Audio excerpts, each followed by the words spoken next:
Hello students, आज मैं आपको क्लास 5 हिंदी का चैप्टर 6 रीड करा रही हूँ, जिसका नाम है स्वस्थ तन सुखी जीवन। यानी तन्वी शरीर, यदि शरीर स्वस्थ होगा, यदि हमारा शरीर स्वस्थ रहता है तो हमारे जीवन में खुशियाँ भी रहती हैं, हमारा जीवन भी खुशी रहता है। शाम हो गई। दादाजी चौक में मुंडे पर बैठकर बच्चों को पुकार रहे थे, मगर बच्चे तो मोबाइल गेम पर डटे हुए थे। मतलब शाम का समय था।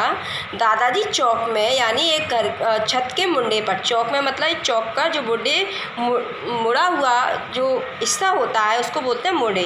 तो चौक के मुंडे पर बैठकर बच्चों को बुला रहे थे, मगर बच्चे मोबाइल गेम में बहुत बिजी थे। यानी आखिर सुषमा ने उनके बीच जाकर कहा, अरे बच्चों, तुम्हें इस मोबाइल में क्या मिल जाएगा तुम्हें इन खेलों से।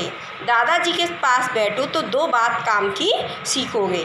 तो यानी तुम दादाजी के पास बैठोगे तो दादाजी तुम्हें कुछ काम की बातें बताएंगे। तोसी, बिट्टू और हनी तीनों बाहर चलो। उन्होंने अपने बच्चों से, यानी सुषमा ने अपने तीनों बच्चों से, तोसी, बिट्टू और हनी से कहा कि तीनों बाहर चलो।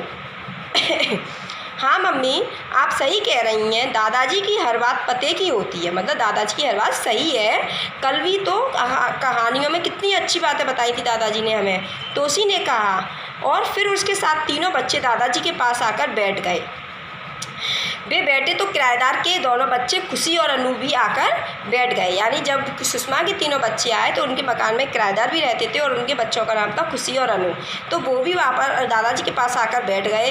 उनके हाथ पाँव साफ नहीं थे, यानी उनके हाथ पैर गंदे हो रहे थे, पाँव भी गंदे थे। उसको देखते ही जो दादाजी थे वो बहुत गुस्सा हो गए और उनकी जो भौहें ऐनक के घेरे से भी बाहर तक तनाई। मतलब इसका ये है कि दादाजी की जो भौहें थीं वो अपने चश्मे से बाहर तक उनके गंदे हाथ पाँव को देखकर बाहर तक निकल रही थी, यानी गुस्सा हो रहे थे।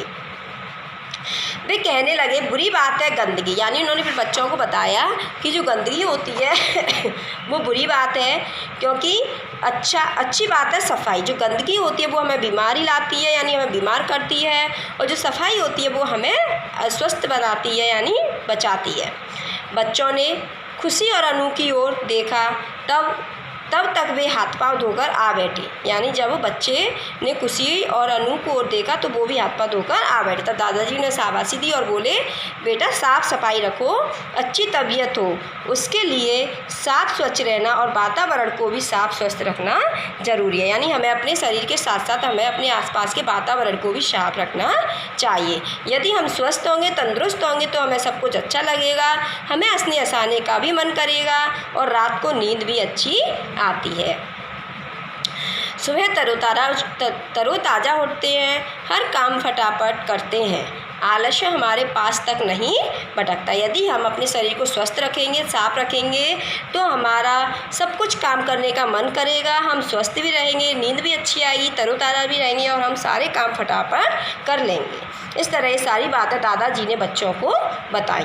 हाँ दादाजी, खाना भी अच्छा लगता है। बिट्टू बोला, बिल्कुल सही कहा तुमने दादाजी, भोजन पचता भी ठीक है और भूख भी अच्छी लगती है। यदि हमारा शरीर स्वस्थ होगा तो हमारा खाना भी अच्छे से पचता है और हमें भूख भी अच्छी लगती है।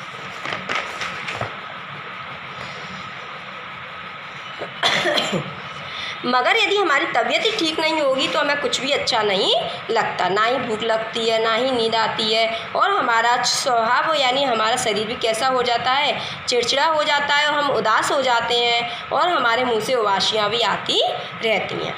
दादाजी ने आगे कहा, काम की तो बात यह है कि हमें सबसे पहले अपने शरीर को साफ स्वस्थ रखना चाहिए। मतलब दादाजी ने बच्चों को कहा कि सबसे पहले हमारे लिए सबसे पते की बात यह है कि हमें अपने शरीर को ही साफ स्वस्थ रखना चाहिए। तुम्हें मालूम है ना कि काम करने और भागदौड़ करने से हमारे शरीर से जो पसीना निकलता है, हम जब ज़्यादा काम करते हैं तो हमारा पसीना होता है गर्मियों में, तो उस पसीने से हमारे शरीर में वो मैल जम जाता है और इससे जो मैल होता है उससे हमारे शरीर में तो त्वचा के जो छिद्र होते हैं वो बंद हो जाते हैं। इस तरह हमें अपने शरीर को भी साफ स्वस्थ रखना चाहिए समय समय पर, क्योंकि हमारे शरीर में यदि पसीना जम जाता है तो उससे जो त्वचा के छिद्र होते हैं वो भी क्या हो जाते हैं, बंद हो जाते हैं। उप दादाजी, छी पसीना तो बदबू मारता है ना, हनी बोल पड़ा।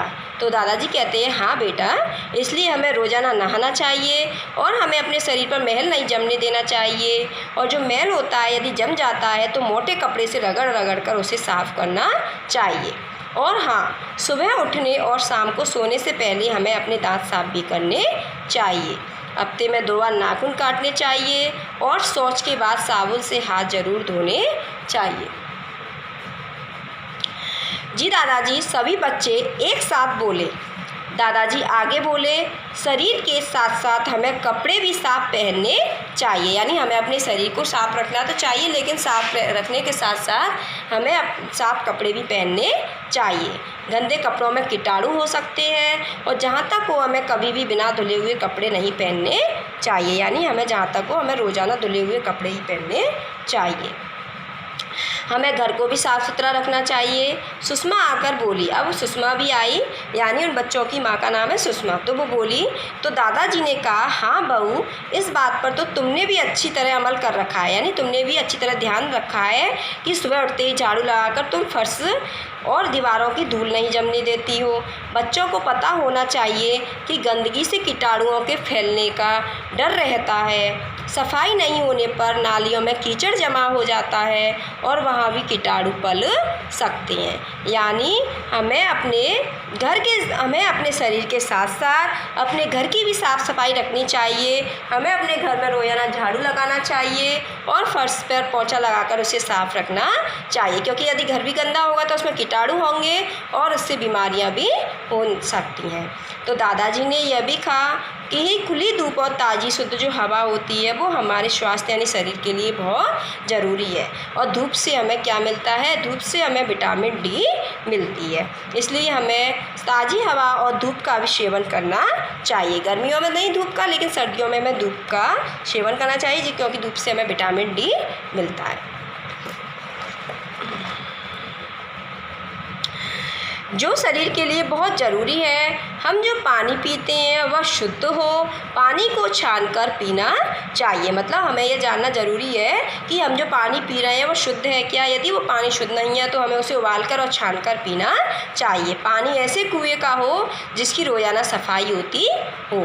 तोसी बोली, हमें गुरुजी ने भी बताया कि गंदा पानी पीने से हम बीमार पड़ सकते हैं। सही बताया तुम्हें, हमें बहुत सी बीमारियां तो अशुद्ध पानी पीने से ही होती हैं।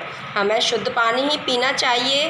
बातें हो गई हो तो खाना लगा दूं। सुषमा की आवाज़ आई, यानी सुषमा ने कहा यदि आपकी बातें ख़त्म हो गई हो तो मैं खाना लगा दूं। तो अरे याद आया बच्चों, हमारा भोजन भी शुद्ध, ताज़ा और पौष्टिक होना चाहिए। जैसे ही सुषमा ने भोजन के लिए आवाज़ लगाई तो दादाजी ने कहा, अरे बच्चों, याद आया कि हमारा जो भोजन है वो भी शुद्ध, ताज़ा और पौष्टिक होना चाहिए।